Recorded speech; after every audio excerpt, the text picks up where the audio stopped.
Hi friends, happy Wind Down Wednesday. I'm so glad you're here with us this evening. Find someplace cozy to sit and we will get started. April is National Arab American Heritage Month. During this month, we are celebrating Arab American heritage and culture, and it's a time to recognize all of the contributions of Arab Americans and Arab-speaking Americans. So when I was picking out our Wind Down Wednesday read aloud, I was keeping this in mind.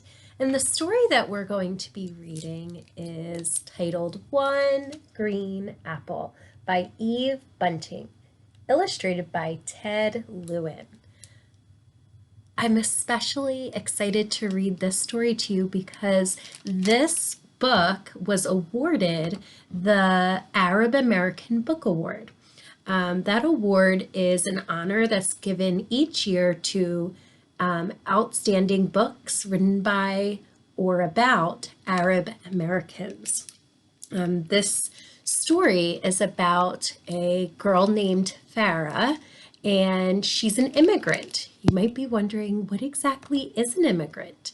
And an immigrant is someone who moves to a new country. They often move to a new country in search of a better life. I'm excited to read about Farah's story. Let's begin. One green apple.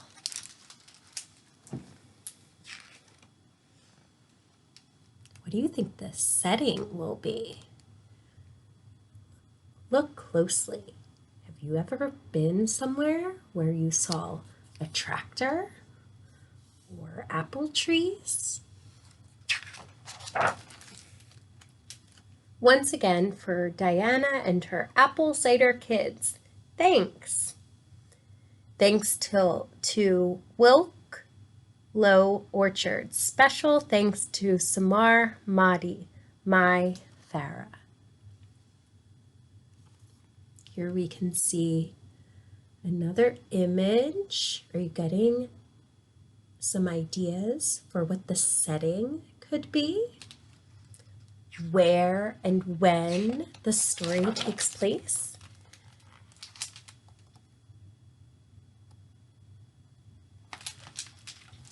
This is my second day in the new school, in the new country. There are to be no lessons today because we are going somewhere. Other days will not be like this one. Tomorrow, I will go again to the class where I will learn to speak English. Give a connection wiggle if you go to a class at school where you learn English. It's really special to be able to speak more than one language. Do you speak a different language at home than you do at school? That's fantastic. And I encourage you to share about your language that you speak at home while you're at school. Mothers drive us to the start of an orchard where a hay wagon is waiting. So the setting is an orchard. You can pick lots of fruits and vegetables at an orchard. We climb on and lean against the bundles of hay. There are the bundles of hay.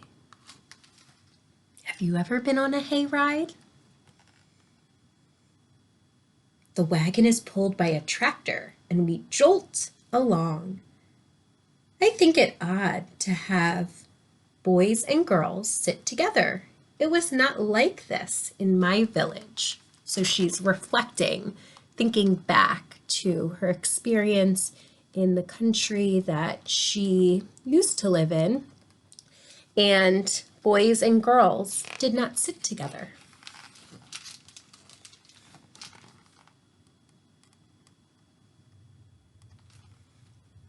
The students know each other, but they don't know me, and I don't know them. How do you think she might be feeling about that? Have you ever been new to a group or a community? How did you feel? Maybe you were feeling nervous or excited, curious. I can't understand them when they speak, and I can't speak to them. Oh, I wonder how that would be, to not be able to communicate using your words with others yet. Some are friendly, but some look at me coldly and smile cruel smiles. I hear my country mentioned, not fondly, which means she hears people speaking about her country that she moved away from in a negative way. I would prefer to go home. My father has explained to me that we are not always liked here. Our home country and our new one have had difficulties, he says. But it will be good for us here in time. How much time, I wonder?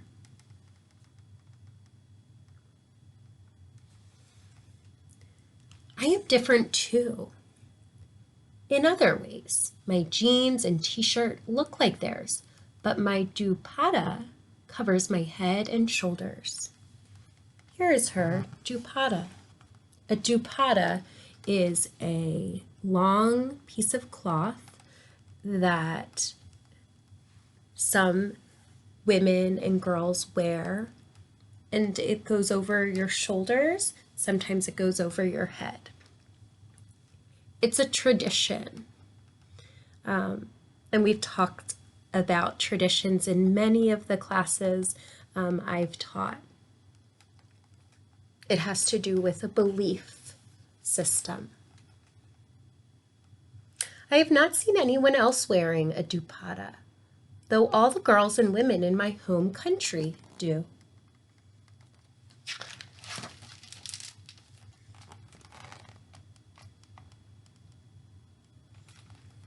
The girl who sits next to me smiles and points to herself. Anna, she says. She points to me. Farah. I nod and say Farah, which is my name. Then I look across the field where cows graze or eat. What a friendly way for this friend to start to get to know Farah with a smile. I am tight inside myself. So if she's feeling tight, do you think she's feeling happy or feeling nervous? 3 dogs come and run in front of us. I think they belong here. And I know the way. I once had a dog called Hadas. Do you have a pet? What's your pet's name?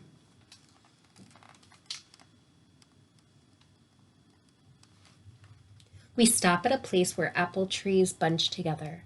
I find out we are to pick the fruit. Old apples have fallen in the grass. The 3 dogs are eating them. Crunch, crunch, crunch. There's some onomatopoeia, sound words. Their crunches sound like Hadis's. So she's thinking about how the sound that they make while eating the apples sound like the sound her dog used to make when he was eating. Have you ever been to an orchard? If you have, what fruits or vegetables did you pick? What did they look like? What did they taste like if you tried them? What did they smell like? Our teacher gathers us around her. She talks to the class. Then she looks at me in a kind way. 1, she says. She touches an apple, then picks it up. 1, she says again. I am to take only 1. As the other students have done, I nod. I want to say I understand. It's not that I am. And then there's that word right here that I'm not going to say, but we know that there's so many, lots of different ways to be smart. And I hope this student, Farah, remembers that. She's thinking, it is just that I am lost in this new place. She doesn't understand. And that's okay, because she's trying. But I don't know how to tell her.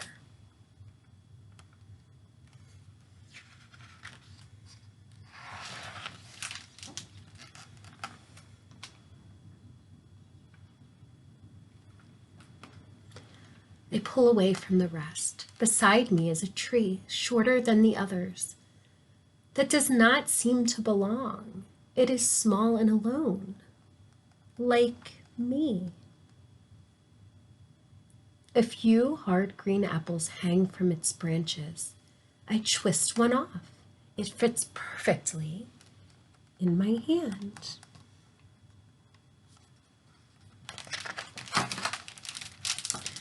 We hold our apples and run and slide down a hill. Oh, it sounds like they're having fun. The dogs race ahead. Their ears blow backward, inside out, pink and shiny. At the bottom of the hill is a little crooked house made of wood. At the bottom of the hill, she sees this house. I wonder if a cow lives in it or a goat. Perhaps it is the home of a shepherd. A shepherd is someone who herds or tries to gather farm animals.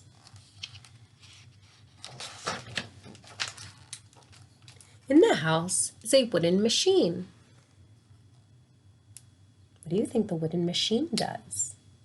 You could say something like, my prediction is the wooden machine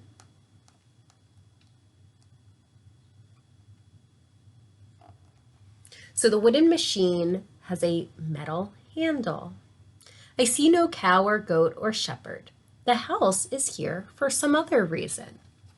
Let's read on to find out what the reason is. Our teacher lines us up. One by one, we plop our apples into the machine. I will be last to drop my small green one. My teacher seems about to speak. Then she shrugs and smiles. A boy shouts, "Hey!" He moves toward me, as if to stop me from putting in my little green apple.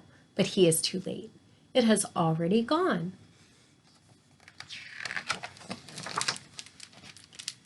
There are blades inside the machine that chop the apples, ka-chunk, ka-chunk, ka-chunk. The students begin to push on the handle that presses the chopped up apples. The skin and the pulp stay in the bag while the juice flows through. I hang back, not sure if I should be with the others. Pushing the handle must be hard. They lean against it and grunt. I am strong. I can help. I take a step toward them. It sounds like she has great self-talk, which means that you speak kindly to yourself. And she's speaking kindly about her abilities. Anna calls and waves to me to come beside her. A boy makes a place for me on the handle between them. I am pleased. Oh, it sounds like she's around some bucket fillers. We push and push. It is hard, but we are working together and we can do it. The juice drips down. Drip, drip, drip.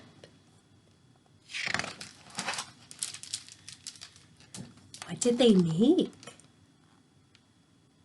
Take a look at what they're doing. Let's read on. Our teacher has brought paper cups. We line up again, fill them, and drink. We lick our lips. I think I taste my special apple.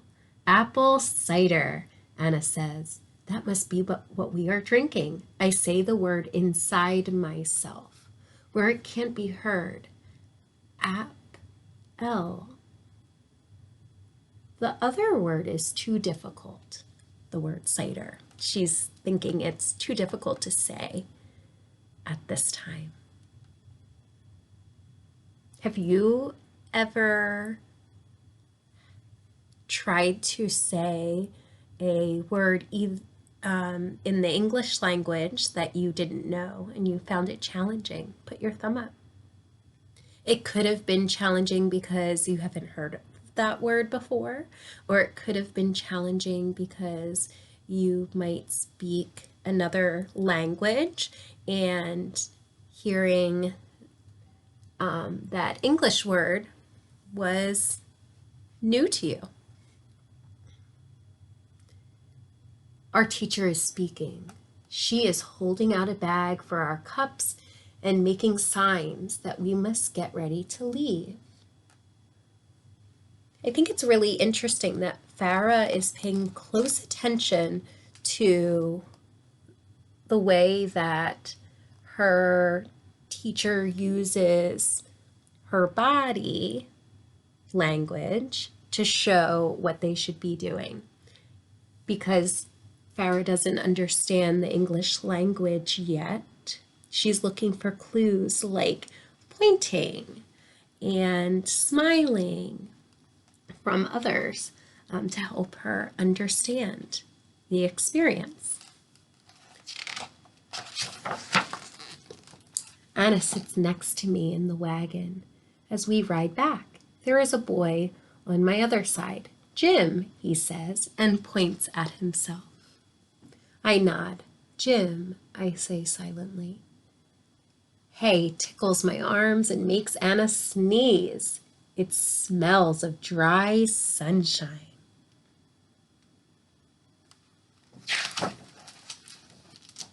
Jim pats his stomach, and a belch jumps from his throat. Belch is a fancy word for burp.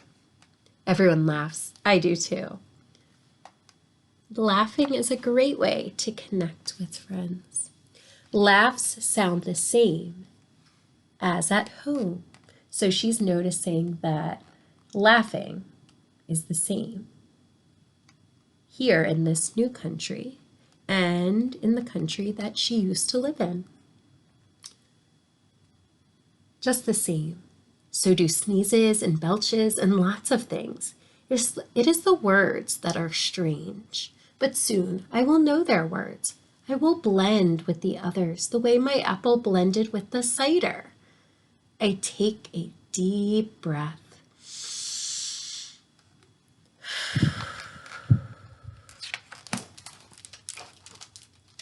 Apple, I say. Anna claps. I smile and smile and smile. It is my first outside myself word.